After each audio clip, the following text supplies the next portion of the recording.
Not even close. Well, John, I really appreciate you continuously allowing me to come on and update the public, because I know there's a lot of frustration out there about, why isn't someone doing something? I'll have you know that the Department of Justice Civil Rights Division has sent letters to all 50 states, and we have actually actively engaged with over half of them as follows. We're now in litigation with 14 states. So the 6 yesterday included Maryland, Delaware, Rhode Island, New Mexico, Washington State, and Vermont. That adds to 8 we already had going. We are close to reaching resolution, voluntary cooperation with another dozen states. And I won't say which those are, but I think we will definitely let the public know when that happens. We have voluntary cooperation from 4 states, and we reached a settlement and consent decree with the state of North Carolina that agreed to clean up over 100,000 people on the voter rolls that were there improperly. And so that's over half the states, John, that we're actively engaged in either litigation or settlements with.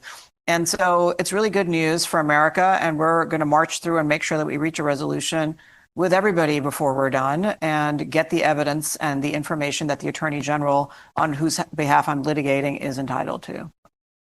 Yeah.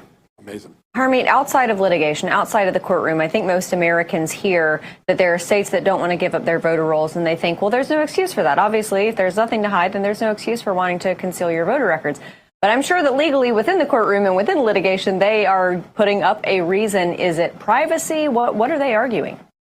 Mainly they're arguing privacy, or that the reason that the DOJ has given for this information isn't the real reason. You know, they always have some silly conspiracy theory going, but actually don't have to give a reason. Under the federal laws that we've cited, we're entitled to this information. The states don't get to go back and forth with us. One of the dumbest reasons that I hear put up is, Social Security number is confidential.